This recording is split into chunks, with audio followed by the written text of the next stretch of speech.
ইরানের মিসাইল হামলায় ইসরায়েলে নিহতের পরিমাণ কম কেন?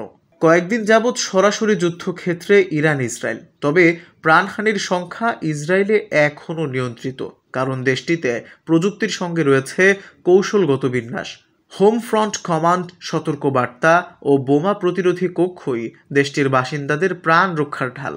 যুদ্ধ পরিস্থিতি মোকাবেলায় পরিকল্পিতভাবে ঘর বাড়ি ও স্থাপনা নির্মাণ এবং আগাম সতর্কতার কারণেই ইসরায়েলের প্রাণহানি কম হচ্ছে। তেল আবিবের বহুতল ভবনে ক্ষেপণাস্ত্র আঘাত হানলেও বোমা প্রতিরোধী কক্ষে আশ্রয় নেয়ায় শত শত মানুষ অক্ষত থাকছেন।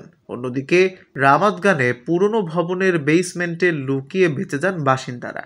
এক্ষেত্রে কার্যকর ভূমিকা পালন করছে ইসরায়েলের সামরিক বাহিনীর হোম ফ্রন্ট কমান্ড অ্যাপ। উৎক্ষেপণের পর ব্যালিস্টিক ক্ষেপণাস্ত্র ইরান থেকে ইসরায়েলে পৌঁছাতে সাধারণত 10 মিনিট সময় লাগে।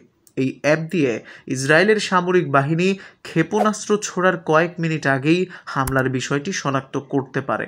ইসরায়েলের সামরিক বাহিনীর হোম ফ্রন্ট কমান্ড শনিবার জানায়, তারা ইরানের সম্ভাব্য ব্যালিস্টিক ক্ষেপণাস্ত্র হামলার 15 থেকে 30 মিনিট আগে ফোনে সতর্কবার্তা পাঠানো শুরু করে, যাতে মানুষ আশ্রয় কেন্দ্রে পৌঁছানোর জন্য পর্যাপ্ত সময় পান।